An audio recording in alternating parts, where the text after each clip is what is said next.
Estamos de volta para o último bloco do programa de hoje, discutindo os modelos de juiz na literatura, através de narrativas literárias. Nós fizemos um livro em conjunto, André, que mostrasse de novo, da Atlas, que é os modelos de juiz, organizados pelo André Caran Trindade, que está mostrando o livro, e eu.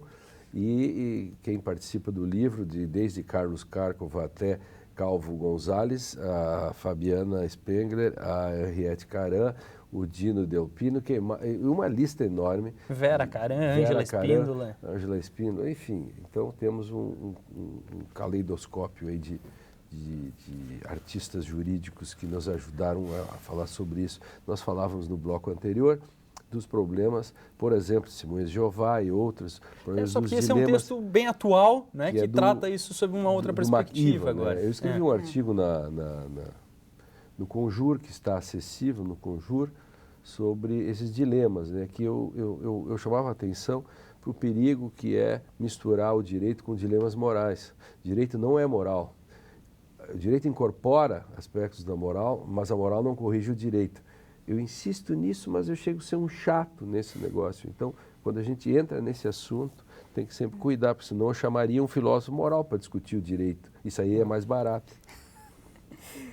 Eu fiquei com a questão, né, por que prevalece na literatura esses dois tipos sim, clássicos. E que no direito são clássicos também. Né, são clássicos também. E até porque o direito parece que não evoluiu a ponto de fornecer um outro tipo de juiz a ser representado. Estamos trabalhando. Essa é a parte triste da história. É a parte triste da história. Estamos trabalhando nisso, professora. Estamos trabalhando nisso aí. Pero o que nós temos? Nós temos o juiz autoritário, o juiz carrasco, o juiz insensível, né? É essa figura. Esse juiz que é quase persecutório, né? que desperta uma sensação persecutória no leitor e em nós, devido ao grande poder que ele tem e ao poder de fazer conosco o que ele bem entender. Né? Essa é a primeira figura. E a segunda figura é um juiz que vai ser como o juiz de A Espera dos Bárbaros, como o juiz de Portas Abertas, mais suscetível à consciência, à sua própria consciência, que lhe cobra ir contra o sistema, um sistema estabelecido que exige determinadas condutas e ele rompe com elas. Eu não diria que o Sciascia seria assim. Com um custo. O pequeno juiz, eu acho que é mais além. O pequeno juiz, penso que acredita, por princípio, que ele é contra a pena de morte, e não só porque pessoalmente... Essa diferença aí vocês estão falando consciências em sentidos diferentes. Exato. Eu acho assim, que aí o que quer dizer assim, é que ele assume o lugar dele de juiz. Talvez seja isso. Né? Para além daquele que é o imaginário. Ser juiz aqui significa... X, no sentido de assumir uma posição de sujeito e não de um papel. Né? E nós temos, eu ainda estou lendo, comecei a ler essa semana, este livro do Jorge Simenon, né? Autor conhecido, belga, conhecido sobretudo pelos romances policiais, tem mais de 200 romances escritos. E esse pequeno romance é Carta a Meu Juiz. Eu estou praticamente no final do texto, né? O juiz não apareceu ainda, porque, na verdade, o texto todo é uma carta em que o protagonista se dirige ao juiz que julgou o seu caso. Tá? De qualquer forma, aqui aparece, sem aparecer na narrativa, aparece um juiz que é visto como igual, que não é visto como superior, que não é visto como ameaçador, né? Que é visto como igual a quem eu posso me dirigir e que, com certeza, irá compreender o meu drama. Portanto, é um juiz humano. Poderíamos dizer assim, carta ao CNJ. O sujeito vai reclamar para o CNJ porque houve um problema no meio do caminho. Né? E na verdade é o seguinte, ele se dirige ao juiz para dizer, vocês erraram, vocês atenuaram o meu crime, e o meu crime foi premeditado, ele foi muito mais grave do que vocês pensam. Eu vi isso aí num filme, está filmado esse livro, eu não li o livro ainda, mas eu vi num pequeno filme isso, um pequeno filme de 90 minutos, algo assim.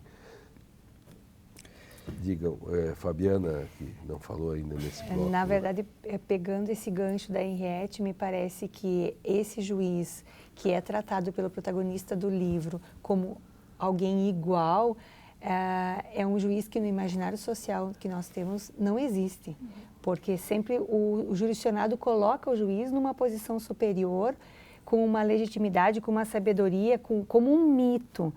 E por isso, muitas vezes, a sentença pode não ser justa, mas muitos jurisdicionados acabam concordando ou cumprindo em função de que foi exarada por um juiz que possuía legitimidade para tanto. E porque o procedimento foi cumprido. Exatamente, porque o rito foi obedecido, ou seja, não havia nada nesse procedimento que pudesse demonstrar qualquer fraude ou qualquer ato ilícito por parte do juiz. Aí é bom aquele velho livro, eu li isso no início dos anos 80, um livro do Luhmann, um dos primeiros livros do Luhmann que chegou no Brasil, se chama Legitimação pelo Procedimento. Que depois o Luhmann tem outra fase, mas esse é um dos livros que melhor retratam essa questão de como o procedimento legitima a própria decisão. É quase um símbolos e rituais, assim, nesse sentido. E também, juntando com o que o André colocou antes, muitas vezes o próprio jurisdicionado se sente confortável com a decisão do juiz, porque tira dele o peso de decidir. Então, não foi escolha minha, eu não fiz nenhum acordo ou eu não decidi sozinho, mas houve um terceiro que tem essa legitimidade, que possui essa figura mitológica, que decidiu por mim. Claro, o problema é quando aqui essa decisão é absolutamente delegada. Eu não faço parte da construção desse processo decisório. Eu, enquanto parte, eu, enquanto advogado. Essa não é uma decisão construída. É uma decisão que eu simplesmente fico aguardando que seja tomada em qualquer sentido. Aí a gente poderia voltar a responder a tua pergunta desse terceiro modelo, que é o modelo menos presente. Talvez esse seja um caminho. O Calvo Gonzalez sempre nos fala de uma novela que se chama O Juiz Rural. Não tem em português, pelo menos eu não conheço, tem em espanhol. Comecei a ler agora, também não terminei, então não tenho não tenho todas as informações, eu não tenho opinião absolutamente formada. A gente vai fazer um programa quando vocês terminarem. Mas é uma coisa assim, absolutamente encantadora, porque na medida em que os casos mais complexos chegam, ele vai para a biblioteca pensar sobre os casos. Mas a biblioteca dele não é de livros de direito, é de textos literários. Ele começa a olhar os textos e a partir dali construir as decisões. Que seria, se a gente quiser pegar Humberto Eco, um texto sempre fala sobre outros textos e a intertextualidade e aí vai embora. No Pequeno Juiz também faz isso.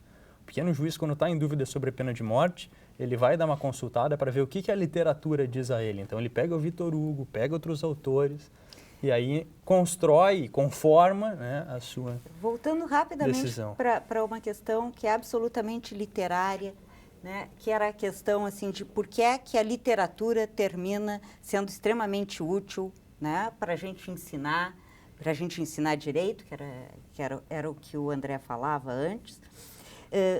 Por que é mais fácil que um texto de Bobbio? Bom, quando nós temos um texto teórico, nós temos um texto que a gente diz que é um texto temático. No texto literário, nós temos um texto figurativo. E o temático vai depender da nossa leitura e da nossa interpretação. Então, é como pensar, o texto literário tem uma concretude que o texto teórico não tem. Levanta as mesmas questões, nos esfregando na cara e problematizando. E muitas vezes os nossos alunos não têm maturidade intelectual ainda para determinados textos teóricos. Claro. O nosso telespectador pode, assim, ir atrás, não só dos nossos programas, que nós já temos 260 e quantos, André? 270, eu acho. 270 programas. Por exemplo, as figuras do juiz, do Ângelo, no Medida por Medida, Divórcio em Buda, As Bruxas de Salem, ainda Juízes em Berlim, que é a questão do moleiro de Sanssouci, O Estrangeiro, de Camus. Na literatura brasileira temos O o Leitor, Juiz de então. Paz na Roça, do Martins Pena, que teria talvez sido o primeiro texto em que tem a questão do juiz como um protagonista. O que vocês indicariam, então, fora desse que nós falamos? Fora de todos esses que nós falamos. É. Podemos dizer que a gente avançou muito nos últimos anos, né? Nós aqui no Direito e Literatura, sobre essa questão dessa intersecção. E nós fazemos leituras diferentes, né? Nós, inclusive, trabalhamos textos que, por vezes, não falam nada do direito. Claro. Mas que, não como outras escolas que fazem direito e literatura, que se dedicam a textos jurídicos, literários jurídicos. Nós achamos que não, que nós podemos trabalhar isso de um modo diferente. Madame Bovary, por exemplo, nós trabalhamos aqui, não tem questão jurídica em Madame Bovary, Claro. a não ser depois, algumas pequenas coisas. Mas existe a complexidade das relações humanas, né? Claro. Claro. Então, Sim. um dos textos que eu lembrei, que terminei não trazendo, até porque a presença do juiz é bastante pequena, é As Aventuras de Pinóquio, do Carlo Collodi, né? Onde aparece esse juiz autoritário e bobo. Claro. Né? O Fabiano. Enquanto nós falávamos, eu lembrei, não é um texto brasileiro e também não é um texto moderno, um texto mais antigo, mas nesse mesmo livro do Aristófanes tem uma outra peça que se chama As Rãs, onde o deus Dionísio assume o papel de juiz porque ele vai ao inferno e vai ao inferno para buscar um dos dois últimos grandes escritores gregos. Um deles vai ser resgatado e ele faz uma espécie de um julgamento, ouvindo os argumentos de ambos e escolhendo um deles para trazer de volta à Terra. E nesse texto, talvez o mais interessante seja o fato de que ele desce pretendendo buscar Eurípides e acaba não trazendo Eurípides. E se compromete mostrando um juiz completamente parcial. Então, não é objeto do livro, não foi objeto da nossa discussão, claro. mas talvez seja um texto que possa falar de um modelo de juiz corrompido. 5 segundos. 5 segundos. Rabelais tem o juiz Bridot que decide jogando os dados. Né? Essa é uma coisa que vale a pena dar uma olhada. E só para não acharem que é devaneio nosso, né? Kelsen escreveu sobre Dante Alighieri e a Divina Comédia. Claro, sem dúvida. O Direito e Literatura fica por aqui. Faça sugestões, comentários. Espero você no nosso próximo encontro. Até mais.